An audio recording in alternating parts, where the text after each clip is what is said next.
केस गळत आहे, त्वचेची सगळी चमक निघून गेल्या, सांधेदुखी होत आहे आणि तसंच वजन देखील वाढत आहे, तर त्यावर ही चटणी एकदम रामबाण उपाय ठरू शकते.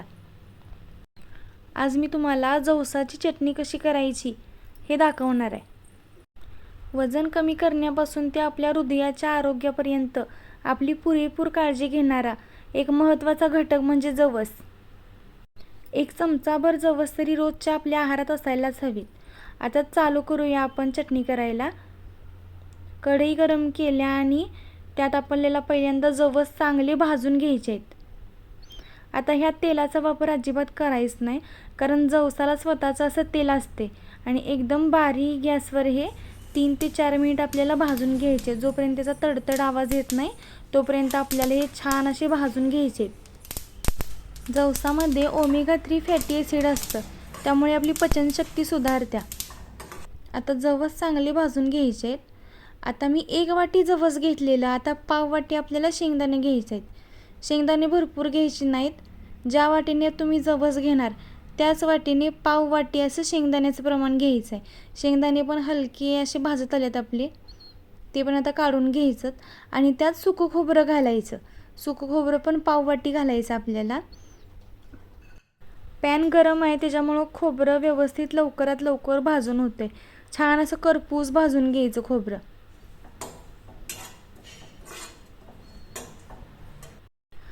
आता 1 वाटी आपल्याला कढीपत्त्याची पानं यात घ्यायची आहेत. कढीपत्ता छान धुवून पुसायचा आहे व्यवस्थित आणि हा चांगला परतायचा आहे.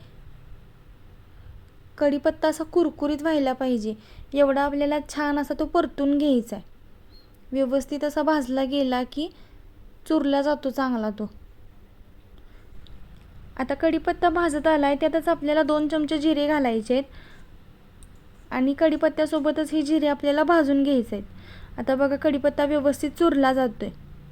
आता हे पण आपण काढून घ्यायचं आणि आपल्याला ह्यात 2 मोठे चमचे तीळ भाजून घ्यायचे आहेत. तीळ तुमच्या आवडीप्रमाणे कमी जास्त करू शकताय तुम्ही.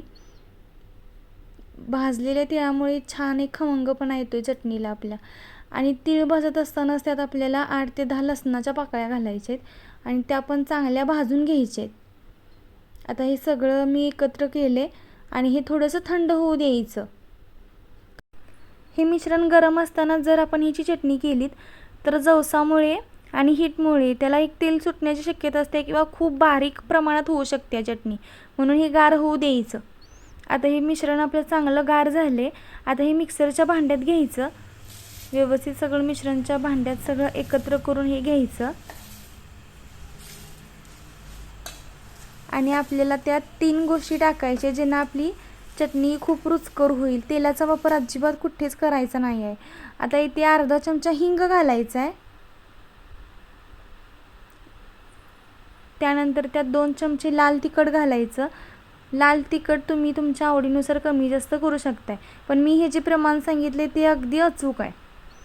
आणि त्यात चवीनुसार मीठ घालून घ्यायचं आहे आणि हे व्यवस्थित पल्स मोडवर मिक्सरला आपल्याला फिरवून घ्यायचं आहे.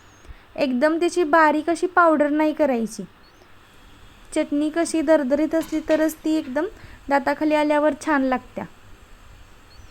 अशी ही आपली जवसाची चटणी एकदम पल्स मोडवर फिरवून घेतल्या आणि खूप टेस्टी लागते. आणि रोजच्या जेवणात 1 चमचा ही जवसाची चटणी आपली खाल्लीच पाहिजे.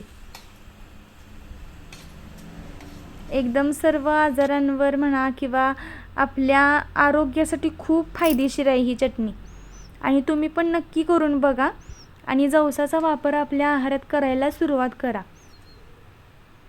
कारण खूप फायदेशीर आहे त्वचेसाठी, केसांसाठी, हृदयासाठी, फॅट लॉस करण्यासाठी. आणि ही चटणी तुम्हाला कशी वाटते ती कमेंट करून नक्की सांगा.